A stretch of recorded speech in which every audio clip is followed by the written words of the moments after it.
welcome everyone. I thought I'd take this opportunity, particularly as we're going through the Lionsgate portal, the Lionsgate opening, which accesses us to our, provides more access to our DNA light codes, our spiritual expansion and growth. It's the most perfect time to talk about accessing our past life information, our Akashic records, connecting with our spiritual team, our spirit guides. Yeah. So a lot of what I'm going to share with you, I've personally been through myself in terms of my energy healing abilities, my abilities as a seer and a psychic, as well as my own journey in terms of accessing those that side of self. Yeah.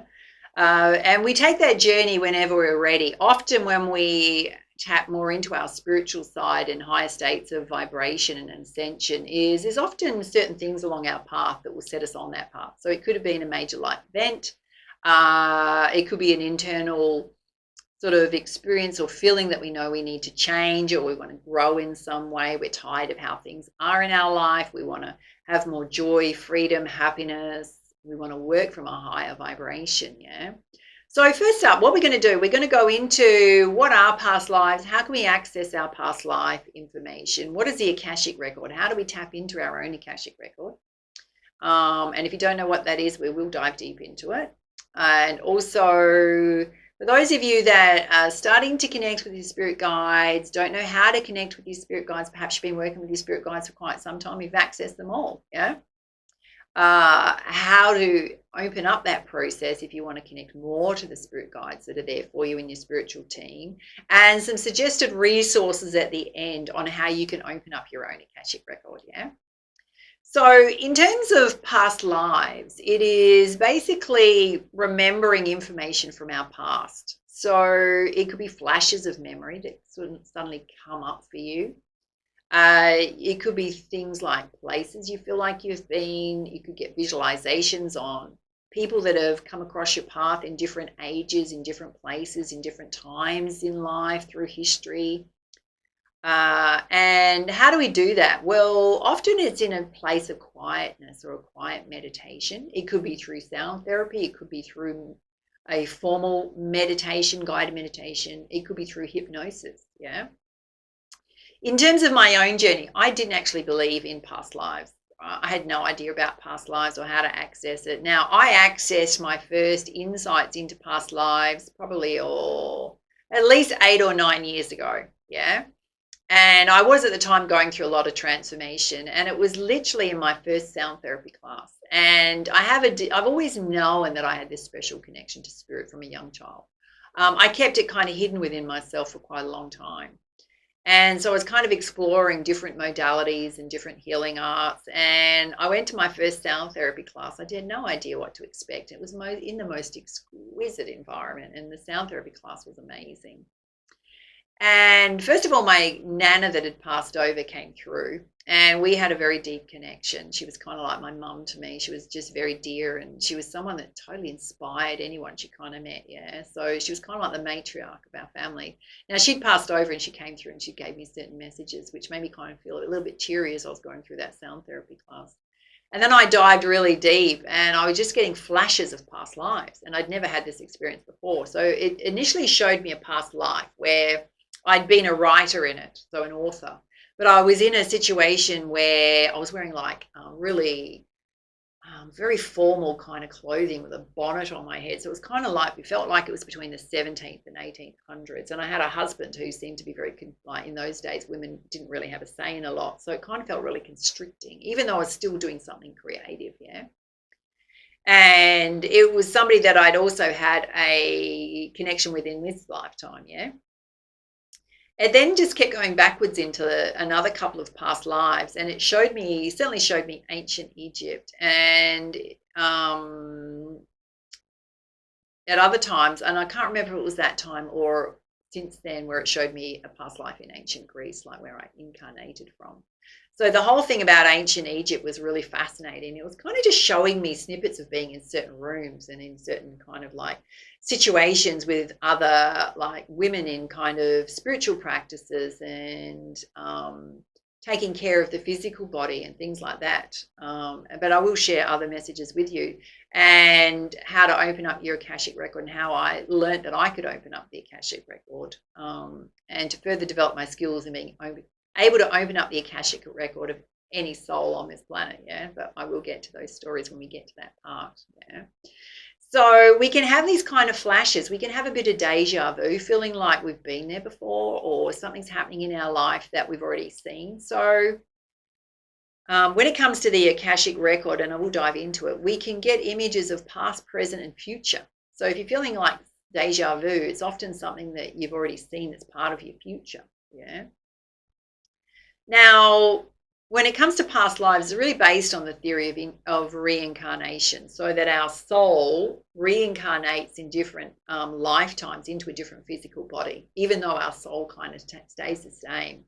And it's almost like the soul's like, if you think of tumbleweed, right? So as we go through the ages, that tumbleweed just gets bigger and bigger, and it keeps rolling along, right? It's kind of like the wisdom and experience and life experience that you gain just keeps tumbling along, getting bigger and bigger as you get into past lives. We can have a culminating past life where everything kind of comes together, including reuniting with your twin flame and all that kind of stuff.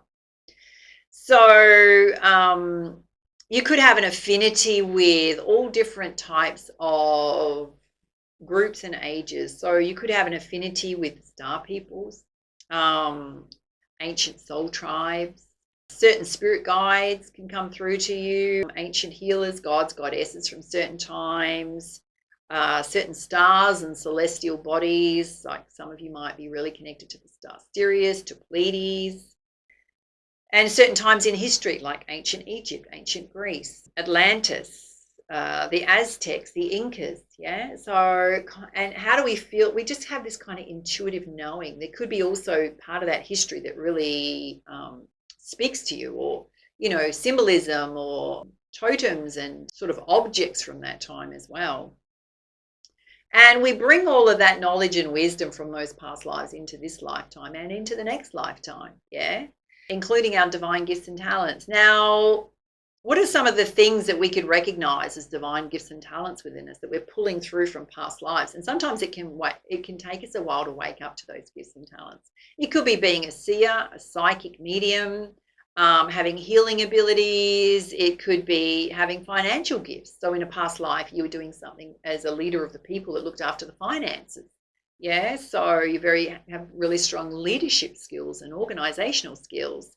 You could have been an educator or a philosopher in a past life. You could have been an adventurer, an explorer, a traveler. You could have done many things.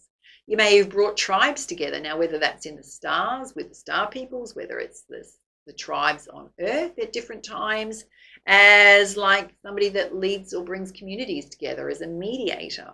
You could have been a high priest or a high priestess, yeah, seeing yourself in temples and doing spiritual practices. You could be an earth angel, so always very much connected to Gaia, Mother Earth, protecting the environment, animals, deep connection and deep affinity with Mother Earth and animals and nature. You could bring forth your Aphrodite energy, which is sexual energy this energy that's very attractive to others in terms of it being actually a healing art to trigger and heal others through romance, love, intimacy.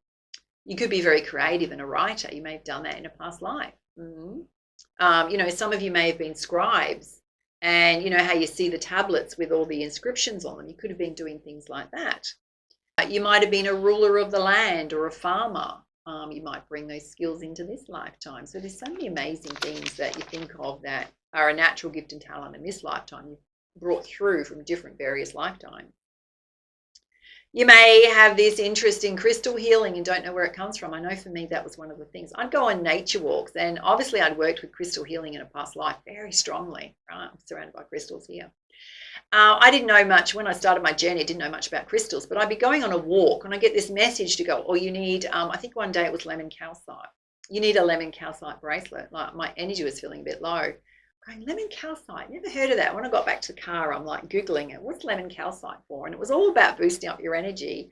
And I went straight to the crystal shop to my favorite guy, Chris. And I said, apparently, Chris, I need out my walk. Spirits told me I need lemon calcite. And he goes, yes, you do. It's right for your energy.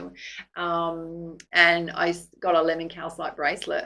And yeah, it's super interesting what was channeling through to me in terms of not having to even read about crystals, but to know about them and know their properties. So that was super fascinating.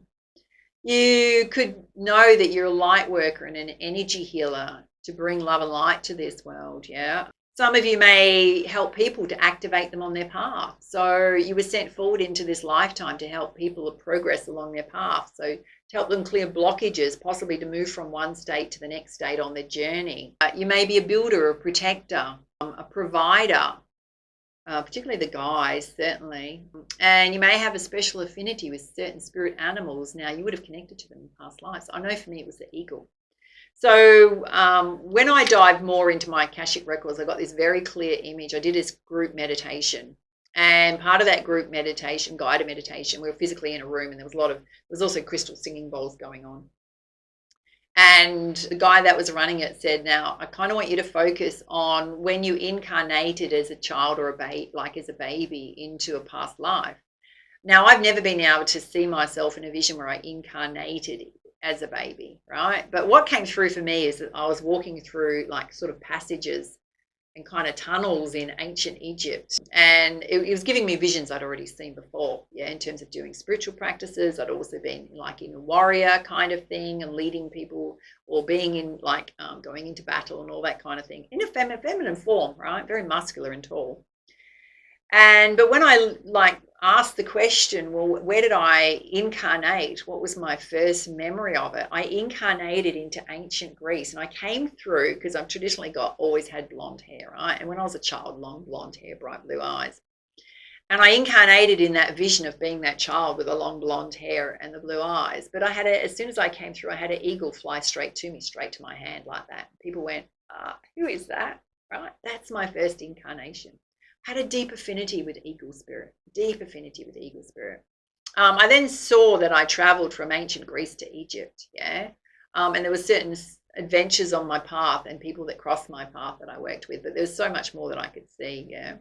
And I think for each of us, when we kind of open up to our past lives, we'll all have different experiences and different visions that come through to it. None of it's wrong, right? So it's very individualistic, and opening up to that side of self, it may come through to you in a different way, right? In terms of receiving the information about your past lives. Now, you may have been sent here for a special purpose. You may have been sent into this lifetime for a special purpose. You may have a karmic contract operating from a past life that sent you into this lifetime to help humanity in some way. Now, when that happens, often what happens is we go through some very challenging life experiences. And if you ask that question, you're going like, well, seriously, spirit, why not another lesson? Why? You'll probably find that way back in time you were sent here to do a specific purpose. And every experience that you've been through is to help you with that purpose, to gain wisdom, experience, knowledge, clear karmic contracts out, clear karmic imprints out from the birth family of this lifetime and generational, right? So that you're the one that forges and breaks the karmic ties in this generation. You can use that knowledge and wisdom to help others in some way on your path. If you feel like there's a karmic contract operating heavily, well, there probably is. So you can do some healing practices, because often our journey of transformation is really about healing self and taking off layers of stuff that we need to take off. Negative life experiences, wounding, inner child healing, all those kind of things all help us to raise and elevate our vibration when we clear that. We can do certain practices through guided meditations or even visualization exercises to cut the cords and attachments to past contracts operating from past lives. It's nothing to be scared of. It can just feel like I need to break that contract. We could have a soul contract with someone that's a karmic that's here to teach us something in our lifetime, in this lifetime. Now, they may cling on to our energy because they feel like they're a karmic. And we can feel like, well, I don't want that energy attached to me anymore. I've learnt the lesson from that experience. I'm going on a different path. Well, you might need to cut the cords and attachment, wish that person well, we cut the cords and attachment to that soul tie through all time and dimension, right? So that it's cleared in this lifetime. I hope that makes sense to you. Love to know how this is resonating for you. Now, the Akashic Record is a record of every soul light on this planet, all the negative experiences, all the positive experiences.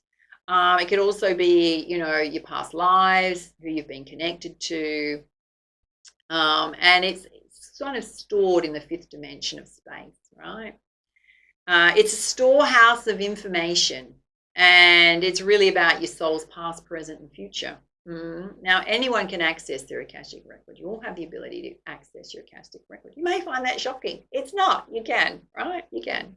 It just takes patience and time, right? To, you know, you might get a little trickle of something happening. Sometimes you might not see anything. Well, you need to clear the chakras. So you want to make sure that third eye chakra is clear, crown chakra is clear.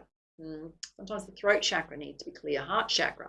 You can do a chakra clearance before you did an activation to open up your Akashic Record. You're going to see a lot more. If you do and engage with more of your spiritual practices, whether it's meditating, getting out in nature, reading your own oracle cards, doing whatever it is for you that raises the light quotient in your body and connecting to your spirit guides, you're going to be able to see a lot more because your spirit guides have traveled with you, right, through those time and space and dimensions. So they know where you've been. So it's kind of about being open and allowing visions, messages to come through to you using that gift of clairaudience as well as your gift of clairsentience, and there's, you know, all those senses. So as I mentioned, you can tap into it through a guided meditation. Now, I will recommend some for you that you can try to open up your Akashic Record. Sound therapy can definitely open you up to your past lives because it works deeply on a cellular level, right? And sometimes sound therapy is really just about healing and balancing the body, the chakras, the energy, the vibration. But other times it can take you deep into past lives, yeah? Quiet walks in nature. Once you've opened up your Akashic Record, you can often go out on a quiet walk in nature and be in a very calm, still place and go, could you show me another part of my past lives? And just see what comes to you. Whenever I tried that, it's always shown me something new. I've been out on a walk and I've often, if I wanted to, could bring my spirit guides in to walk with me, yeah, that I've been connected to in past lives. And I can remember going on a walk in a favorite place, and it's I often talk about it. It's like this beautiful nature reserve, and it's like a bird sanctuary, natural bird sanctuary. There's eagles, there's ducks, there's swans, there's osprey, every type of bird you can think of, splendid blue wrens, dare I say there's snakes and everything else there as well. And there's a lot of water bodies, but there's also a lot of nature and a beautiful, sometimes it's very tranquil within there, but it feels like a very ancient path, right? And I can remember walking along this path and I had a little Indigenous boy kept running beside me, and then sometimes I had, and I'm going like, who is this? And another time I had like an Indigenous masculine energy come through that was rushing at me. I can remember turning around going, please don't rush at me like that, because it startled me. But he had a message to share. And he showed me this little Indigenous boy's life, and I won't go too much into it because we're very sensitive around culture here, yeah. But it was just like, wow, I didn't realize, but the path I was on had been connected to their ancient soul tribes a long time before. So this was a path they regularly were on, yeah. It was kind of fascinating to me. It certainly showed me other past lives in my nature walks, certain parts of it coming through to me about ancient Greece and Egypt and all that kind of stuff. So when we're out in nature, we're open to the universe, right? So, and if we get into a quiet space of being present, we can certainly drop into that beautiful connection with spirit as well as high vibration. I've already mentioned raising your own vibration will really help you in terms of tapping into that side of self, your Akashic Record, your past lives, connecting regularly with your spirit guides. Now, for me, if you're not very connected to your spirit guides, you may have met like one or two of them have come to you. Now, if you've not been able to connect to any, then it just takes a little bit of time and practice. And we've really got to look at clearing self and balancing self, because that's really important, clearing out anything that we're holding on to in terms of negativity or negative life experiences, and just working on raising our vibration through self-care, different practices, I was imbued with my spirit guides by studying Reiki and psychic development. So I actually had somebody who was very advanced that helped us. We did a meditation as a group that we went through in this, obviously a healing space, which was specifically to open us up to our spirit guides. Now, I'd never connected with them before. I knew I had a deep connection to spirit because I had an experience as a child when I was 6 where I connected directly to the God force in the universe, yeah. A very special memory, which is just burned in my memory from to this day. Yeah, it was very profound. So I always knew I was connected to spirit. But when we kind of, grow up and we don't lose that connection to that side, but everything else comes before it, very practical side of life, yeah. So I was really interested in learning all sorts of different practices. So I was doing a course I did all the courses for Reiki as well as psychic development. So you really do need to tap into your spirit guides to do that kind of energy healing work. And we were sitting around in this room doing this meditation. Now, some people struggle to get any connection, right? I instantly had a spirit guide come through who kind of, he was wearing like a brown robe and he was older. So he kind of like had a bald head, but a bit of a beard going on. And his name was John. Now, John's still with me, but and I could feel the presence of 2 others in like a feminine form, but I couldn't see them. And after I'd gone away from that experience is that I then tried to get them to come through, and they did. But I was doing a lot of, when you do Reiki energy healing, you got to practice on yourself, particularly in the first level, which was wonderful, right? And even during some of those practices and going into deeply meditative state and practicing Reiki energy healing on myself, the other 2 did come through, and they're both feminine forms. And they, you can always ask them their names, so their names came through as well. And that was the first 3 spirit guides that I saw. Now, over time, as I developed my own healing abilities and did a lot of work on self, a lot of healing and balancing, doing regular spiritual practices, I did a lot of distance Reiki energy healing with clients where I was pulling in a whole spiritual team of ancient soul tribes, connections to ancient Egypt, ancient Greece, a lot of divine ancient healers. There's just so many. And when you start tapping into that, you just realize the divine collective consciousness, thousands of spirits and soul lights. There are so many that you can tap into. It's not just 1 or 2. There's just like loads of thousands of them, darlings. And if you go into energy healing work and healing arts, then you can certainly call in certain ones that are you're really connected with and would have connected with in past lives. So it's really a process. It takes time. Now, I'll still occasionally have, and I can call anyone else's spirit guides in, and I certainly do it for my readings. So I'll call in my whole spiritual team. Mm-hmm. And then I'll call their spirit guides in at the end and ask them for messages, and I can clearly see them. Sometimes if they don't come through clearly, it means the person I'm working with needs to clear their crown chakra and their third eye chakra and their chakras, right? So they're clogged up. I can also, it was super interesting. If I go back to that experience where I did that guided meditation in a meditation group where we were asked to see where we originated from, where do we incarnate first time. The guy that was running that, Chris, he's an ancient, right? He helps people move or guides people onto their path. He was certainly sent into this lifetime to do that. So he could look at you and tell you where you've been, right? He could look at you and read your aura, all that kind of stuff.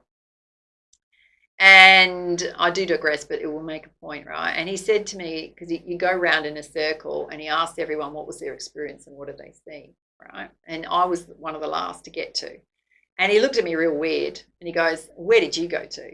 And I went, because I'm somebody that's very humble, and I kind of had a feeling of sort of the roles I played in past lives. And I said, well, I went exactly where I've kind of always gone, which is into ancient Egypt. I was going through tunnels and all that kind of stuff. I said, but, I've never seen myself as a baby. I said, and I'd shared the same story that I've shared with you where I incarnated into ancient Greece. He goes, do you know who you are? And I said, I think so. And he's talking about past life gifts and talents. He turned around to me and he went, you can read the Akashic Record of any soul, any person on this planet.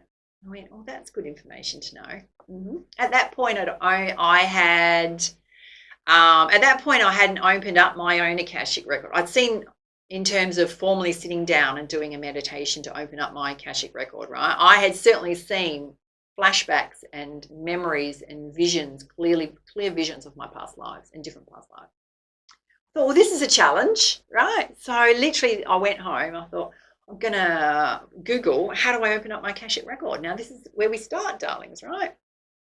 And I did exactly that. And I did this meditation about opening up the Akashic record.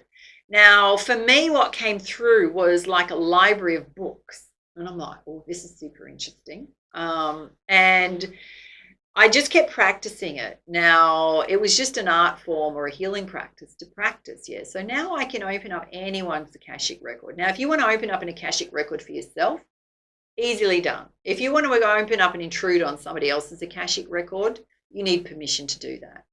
So energetically, if you're trying to open up somebody else's Akashic record from, like, so for example, if you're curious about, like, where's my son or daughter, where have they come from, what are their past lives, you know, that kind of stuff. I want to have a look at their Akashic record. I've done that with my own children. But you've got to ask permission from spirit, and you've got to ask permission from that certain soul light, energetically, right? Energetically ask. And if you get a no, then it's a no. It's a firm no, do not, right?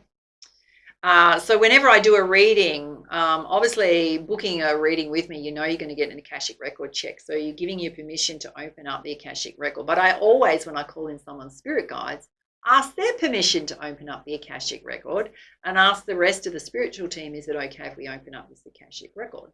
I see it as a vision. So this is, you know, I'm sharing with you the way in which I access it for other people with their permission. And this is something that if you are somebody that's a healer and you wanted to do this, well, it's certainly something that you can practice.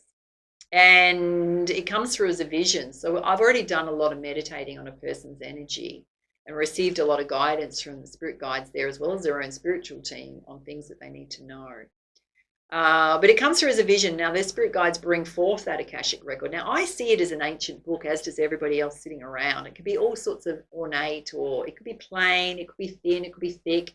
Thick to me represents many, many past lives. Now, I could open up the Akashic record, and initially it might show a person's soul light. So what's the basis of their soul light? Is there a lot of light and color that comes out? Are they creative? Do they have affinity with Mother Nature? Is there a certain sort of symbolism that comes out? Sometimes there's lots of butterflies that come out, yeah? And then I'd ask to go, you know, I'd ask a question, because we've all got spirit there and a lot of healers and ancients. What do you want to show me about this person's past lives? Can you show me past lives that we need to see or that are relevant? And it might show one, it might show two, it might show three. It might just give images and things like that. It might show traumatic events. So that person might be experiencing some challenges in this lifetime that have come from something that's happened in a past lifetime around using their gifts and talents that are holding them back in the now. Yeah, it's fascinating. But all of that is just to use, all that information is just to use to help that person on their path, right, to move forward. It can also show what somebody's divine gifts and talents are, what their beautiful nature is, what their soul light is like. It can show their energy in the present.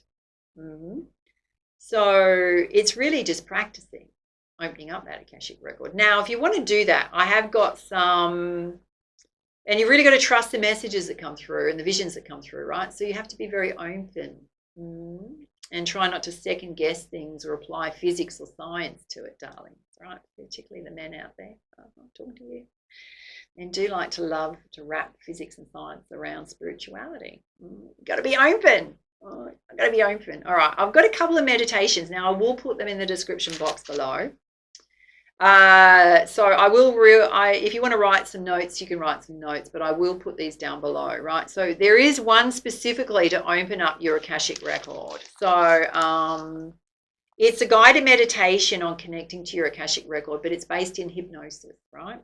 Goes for about an hour long. That's by Joe T, right? So I will put that one there. Now, I've got a number of them here. Now, I have got a guided meditation playlist, right? So these are guided meditations by some of the top people on YouTube, very experienced. So if you want to connect to your spirit guides, I've got quite a few to connect with your spirit guides. There's one by Lisa Watley, which is Meet Your Spirit Guides. You might want to start with that one first.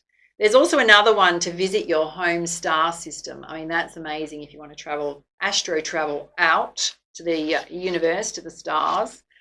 Dakota Walker does one, which is reconnect to your soul family. Now, this one may make you cry. It's so beautiful. And there's another one that's in there, which is done by a hypnotherapist, which is about meeting your spirit guides. And Kenneth Serez does a beautiful one on soul energy alignment. So you've got about 5 or 6 there to help you with that. So I will definitely drop those names down below, and I'll link in the guided meditation playlist here. So there's about 105 in there in terms of all sorts of things about balancing chakras and healing and all sorts of things. Yeah, so I will put that link in here. I hope you've enjoyed this, darlings. I'd love to hear your own stories down below. Don't write a novel, darlings, because I can't read a novel, right? Just put it. Some people like to write a novel in the comments, and it's like, do you know how many comments I have to answer and read? So don't write a novel, darlings. If you want to share a message about, your own journey, do that, but just, restrict it to like 5 lines. That's all I request, my loves. All right. I'd love to know how fascinating you find this subject. If you're open to exploring your angels, your spirit guides, your past lives. If you do ever want a personal reading with me where I check your Akashic Record, meditate on your energy, as well as answer questions, do reach out. I'll put that booking link on here and down below. And I hope you found this really useful. Now, if you haven't already checked out, and we're still in the Lionsgate portal opening energy, do go and check out the one I've just done on an activation reading for the Lionsgate portal if you haven't seen that already or missed it. I'll link it in here for you. All right, darlings, for now, much love, much light. Namaste.